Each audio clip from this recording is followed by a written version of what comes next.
नमस्कार दोस्तों, मैं दीपक कुमार आप सभी का स्वागत करता हूं डीके स्टडी क्लास में। आज हम पढ़ने वाले हैं रेगुलेटिंग एक्ट ऑफ 1773 के बारे में। इस वीडियो में हम लोग जानेंगे क्या है रेगुलेटिंग एक्ट ऑफ 1773, उसके बैकग्राउंड और रीजन के बारे में भी समझेंगे, उसके प्रोविजंस और उसके डिफेक्ट के बारे में भी समझेंगे। तो ये वीडियो आपके लिए बहुत ज़्यादा इंपॉर्टेंट होने वाला है, तो इस वीडियो को आप ध्यान से सुनिएगा। और हाँ, अगर आप इस चैनल में नए हैं तो प्लीज़ सब्सक्राइब करें, लाइक करें और अपने दोस्तों के साथ शेयर करें। तो सबसे पहला प्रश्न उठता है, रेगुलेटिंग एक्ट ऑफ 1773 है क्या? तो ये एक फर्स्ट स्टेप लिया गया था ब्रिटिश पार्लियामेंट के द्वारा ब्रिटिश ईस्ट इंडिया कंपनी जो कि इंडिया में थी उसके कार्यों को कंट्रोल और रेगुलेट करने के लिए। दूसरी बात, इस एक्ट से तहत इंडिया में सेंट्रल एडमिनिस्ट्रेशन की नींव भी रखी जाती है। अब सवाल उठता है कि इस एक्ट को पारित करने की क्या ज़रूरत थी। तो उस समय जब ब्रिटिश ईस्ट इंडिया कंपनी जो थी वो एक बैंक्रप्सी की सिचुएशन से गुजर रही थी, इसलिए गवर्नमेंट को इस कंपनी के ऊपर इंटरफेयर करना पड़ता है। अब इस एक्ट से हुआ क्या, जितने भी ब्रिटिश ईस्ट इंडिया कंपनी थी उनके पावर्स और अथॉरिटी को डिफाइन कर दिया गया है with respect to its Indian possessions. अब इसके बैकग्राउंड और रीजन के बारे में समझते हैं। ईस्ट इंडिया कंपनी जो थी वो सीवियर फाइनेंशियल क्राइसिस से गुजर रही थी। इस कारणवश उन्होंने 1 मिलियन पाउंड का लोन मांगा ब्रिटिश गवर्नमेंट से 1772 में। अब इस सीवियर फाइनेंशियल क्राइसिस के रीजंस क्या थे? तो इसके रीजन बहुत सारे थे। उस समय बंगाल में फेमाइन का आना, मेंबर्स का करप्ट होना, डुअल फॉर्म का बहुत ज़्यादा कंप्लेंट आना और लॉलेनेस ने भी इंक्रीज हो गई थी बंगाल में।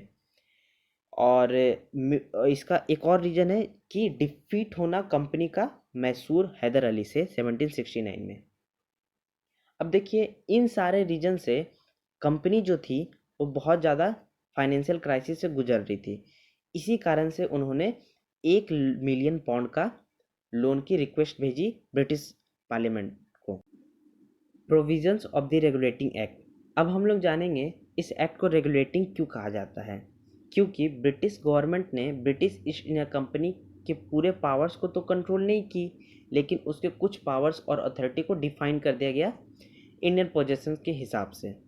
इसलिए इस एक्ट को रेगुलेटिंग एक्ट कहा जाता है। इस एक्ट के तहत गवर्नर जनरल का पद बनाया गया, जिसके साथ साथ 4 काउंसलर का भी पद बनाया गया। जो हमारे फर्स्ट गवर्नर जनरल बने वो थे वॉरेन हस्टिंग्स। गवर्नर जनरल बंगाल के, उनके तहत उनके अंदर गवर्नर जनरल मद्रास और गवर्नर जनरल बॉम्बे काम करेंगे। अब जो भी कंपनी के डायरेक्टर थे वो 5 साल में इलेक्ट होंगे और 1/4 मेंबर हर साल रिटायर होंगे और रिटायर मेंबर फिर से इलेक्ट नहीं किए जा सकते थे। इस एक्ट के तहत सुप्रीम कोर्ट का भी स्टैब्लिशमेंट होता है, जिसके फर्स्ट चीफ जस्टिस बनते हैं sir Elijah Impey. Defects of regulating act of 1773। चलिए अब हम लोग इस एक्ट के डिफेक्ट के बारे में जान लेते हैं। जो भी गवर्नर जनरल बनाए गए थे उन्हें कोई भी वीटो पावर नहीं दिया गया था। इंडियन पॉपुलेशन जो कि हाई रेवेन्यू पेड करते थे कंपनी को, उसके कंसर्न के बारे में इस एक्ट में कुछ नहीं लिखा गया था। कंपनी ऑफिशियल के बीच के करप्शन को भी नहीं मिटा सका था ये एक्ट, और सुप्रीम कोर्ट के पावर को वेल डिफाइंड नहीं कर सका था। ये सारे डिफेक्ट थे रेगुलेटिंग एक्ट ऑफ 1773 के।